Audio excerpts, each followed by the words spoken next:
As a new player, it can feel like you are clinging on for dear life, man, to just grind out any victory that you can in gold of Classic Arena. Or maybe you're even just struggling to hit gold for the very first time, man. Well, welcome to the account of Mr. Reigns. In this account takeover video, we're going to be talking about how to just build the most simple possible Classic Arena team that's just going to get you a very, very solid win rate. It's going to get you winning matches in gold rank very, very easily, and it's way, way easier to build than you might think, man. It just takes a few simple ingredients, man, and you're good to rock and roll. Before we get to that, we've got a beginner promo link down below at the top of the video description box, man. So if you're looking for a fresh start in Raid Shadow Legends, you're looking for a do-over on an account that you feel went a little bit skew with, or you're looking to start off a new free-to-play adventure, then make sure to get that done. Create your new raid account using the beginner promo link that's down below at the top of the video description box, man. Just click on that son of a gun, use that link to set up your new account. You're going to get all kinds of free champions, including Corrado Fox Hunter as a free starter legendary champ as soon as you're done with the tutorial on that new account. Whole bunch of free epics as well as you level that account up, man. Just the best beginner promo link going, and the best possible way to start a new raid account in 2025. Okay, man. Let's do this. So, rule number one, man, for setting up just a solid Classic Arena team, well, first of all, is to make sure that it doesn't look like this. This right here is the team that Mr. Reigns is using right now. Few things that are actually like pretty decent with this team. Couple of things, a couple of elements of this team that are just not great, that just don't really work. Rule number one of setting up a winning Classic Arena team on a budget is make sure that your aura leader, right, your team leader in your arena team has a good ally speed aura in arena battles, right? Sun Wukong is great for this because you can use a beginner promo code Monkey King on day one of a new raid account to just get Sun Wukong in your inbox for free. Great stuff. He's an amazing, amazing choice for your first day one legendary from a promo code like that. But even if you don't have an ally speed in arena battles aura like this with Sun Wukong, and honestly, Haikatoon will do just fine as your aura lead. She's the 30-day login reward champion. Everybody gets a Haikatoon. I feel like basically everybody in Raid should have at least a level 50 Haikatoon unless you're running Sun Wukong as your speed aura lead in arena, because she's probably going to be one of the first ever, you know, ally speed aura leads that you get on your entire account, unless you get like a crazy good pull before you get your Haikatoon. Ally speed aura in all battles by 19%. It's not quite the Sun Wukong level of power, but she can work as the team aura leader. Alright, man, the 4 roles that you want to build out on your Classic Arena team in order from fastest to slowest, right? The fastest champion that you want, first and foremost, on your arena team is going to be a 10-meter booster. It could be your Haikatoon. Very, very budget option for getting this job done. She's just got to give your team that 15% 10-meter fill. She's got to be the fastest champion on your team, and she's got to be faster than anybody else on the enemy team as well. Now, of course, this account does also have access to Udex Ator, who is just a legendary 10-meter booster. Again, it's by 15%, but he also brings the bonus of increased attack as well. So he's probably going to be our 10-meter booster, but for you, it could just be Haikatoon on your own account, building them out as fast as possible. The second fastest champion on your team is going to be an AoE decreased defense champion. On this account, it's going to be the Ugo, right? This is a great, great champion that's worth booking up. She's currently not booked up on this account, which bit of a problem. Hopefully it doesn't bite us in the backside too hard. But if you don't have an Ugo, right, a champion that brings 100% land rate, 60% version decreased defense, it's important that it's the strong version. If you don't have the Ugo, then what you can do is head on along to stage 9 of campaign, right? The Deadlands, farm these stages for experience, for food champions, that kind of thing, and you're eventually going to start to get War Maiden drops from stage 9 of campaign. Farm up all of the copies of War Maiden that you can. Use those copies in your tavern to upgrade her skills on like one main War Maiden, until you got the A3 booked, right? 100% land rate, attack all enemies, play strong version, decreased defense debuff for a couple of turns. Completely campaign farmable. War Maiden, you do want to leave it at level 50, probably. You can take her up to 60, I guess, if you want, but it's not super necessary. A champion like Ugo, on the other hand, is going to have a hell of a lot more longevity on your account, and you're going to be using the Ugo for a much longer time than the likes of a War Maiden and in higher tier content, so you're safe to go up and book the Ugo. Point is, second fastest champion on the team should be an AoE decreased defense champion. Now, third fastest champion on the team wants to be a champion that brings increased attack buff. This is a bit of an optional role. You can just go damage dealers from this point on, but an optional role that you can bring along is an increased attack champion, right? 50% version increased attack. It's available on Doom Priest. It's available on Spirit Host, a campaign farmable rare on stage 4. Of the campaign. Again, bit of an optional role, or even better, you've got a 10-meter booster like Udex Ator on your team who's going to bring 10-meter boost and an increased attack buff, and so he's checking multiple boxes, and so it's a great well, it's just a great option to have, right? It kind of covers both roles in one. Naturally, your increased attack champion also wants to be the third fastest champion on your team. Maybe the second or third fastest. Doesn't really matter. Make them fast. And then the fourth and final role on your team is going to be your damage dealer. Now, again, roles number 3 and 4 can both just be damage dealers. That's totally an option as well. You want a big, heavy hitter, attack-based champion, usually, or just a nuker champion that brings an attack all enemy skill. That's just going to smack the hell out of people. Sun Wukong is a great option on this account.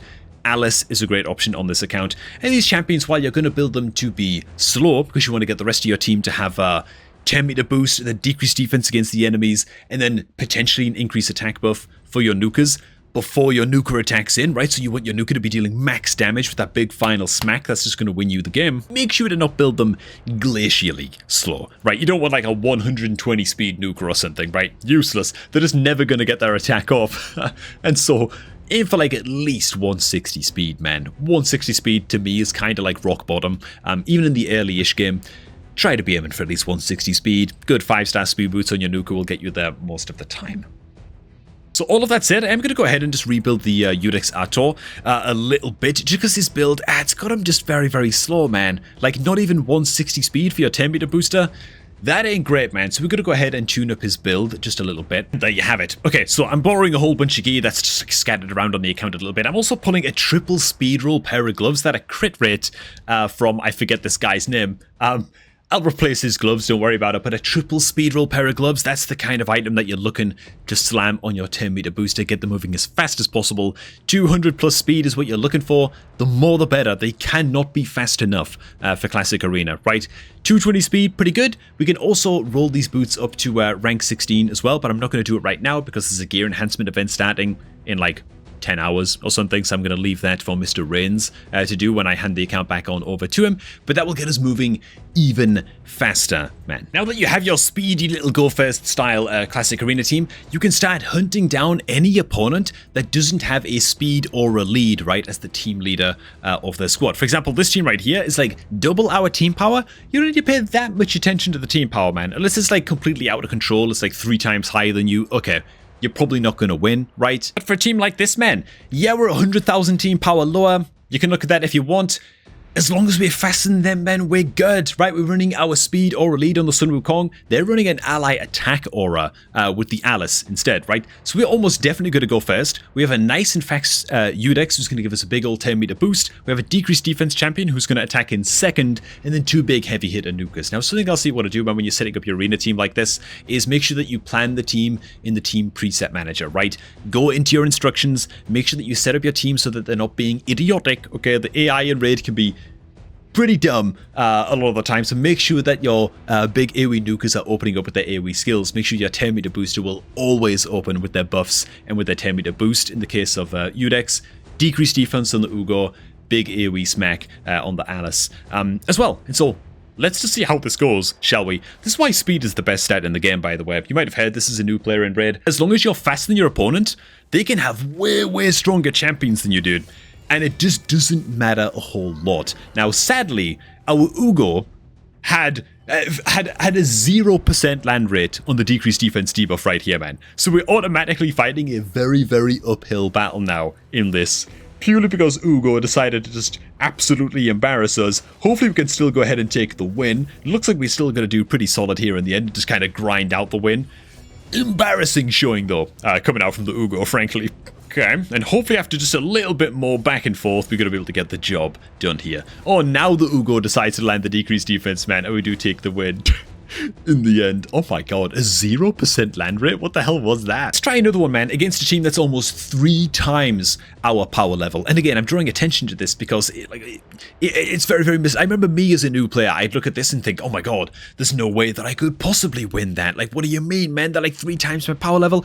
It's just impossible, right? But when we get to go first, and the Ugo actually lands decreased defense on a couple of guys, suddenly we nearly one-shot. In fact, we do actually just kill off the ninja right away in the opener of the fight, and now we're in a position where we could actually take these guys on, which is ridiculous, and it's just testament to how good speed is as a stat in this game. Let's see if we can actually grind this win out. It looks like we might have what it takes. Oh my god, okay, holy crap. I didn't even start recording again in time. The Alice just one-shotted everybody. there you have it, man. If that's not testament to how you want to be building your arena teams when you're in gold, or even just when you're progressing through silver for the first time, let that game speak volumes. You know, if we had a fully booked out Ugo with like 200 accuracy on the Ugo, fully booked out, 100% land rate, decreased defense, we'd be laughing all the way to the bank with this team, easily climbing up to maybe like gold 3 before things start to become a bit more of a struggle. So worth pointing out as well is that the Sun Wukong, we've kind of like jumped a little bit prematurely on gearing up the Sun Wukong with crit damage gauntlets. We don't even have close to 100% crit rate, really, on the Sun Wukong, man. You should only really be switching over to crit damage gauntlets if you can hit at least 95% crit rate on your champs. I tried to get it done with the Sun Wukong. We can hit like 90-ish% crit rate with crit damage gauntlets based on the gear choices that we have available. But we lose accuracy, we lose crit damage, we lose speed, and we lose attack in order to get it done. That's how you know that you're not ready for crit damage gauntlets, man. But even with a suboptimal build on the Sun Wukong, hopefully this team sort of speaks volumes as to what you can do once you've got this team set up, built up correctly. So there you go, man. Use this team setup as a beginner player, man, to go ahead and farm your way up Classic Arena. Farm up those Classic Arena medals, man. Get through these Arbiter missions, upgrading your Great Hall with these affinity bonuses and stuff like that. It's so important for getting through these Arbiter missions early on. Hopefully this team helps you out, man. Hey, if it did, make sure to hit like on this video and all of that good stuff. And stay tuned, man, for a future account takeover video on this account as well. We're not done here yet, but I wanted to break this video off into a separate topic because I think it's very, very helpful for new players indeed. It was mega helpful for me to learn this as well in like the earliest months of my raid account also. So I'm passing it on to you guys, man. Thanks for stopping by. If you're looking to create a new raid account, man, and get off to a fresh start and Raid Shadow Legends, man, start a new free-to-play account or something like that, then make sure to get it done using my beginner promo link, which you can find down below at the top of the video description box, man. Click that link, use it to create your new raid account. You're going to get just a billion freebies, including Corrado Fox Hunter as your free starter legendary champion as soon as you're done with the tutorial on that new account. Thanks for stopping by, and I'm going to catch all of you all just a tad bit later, man.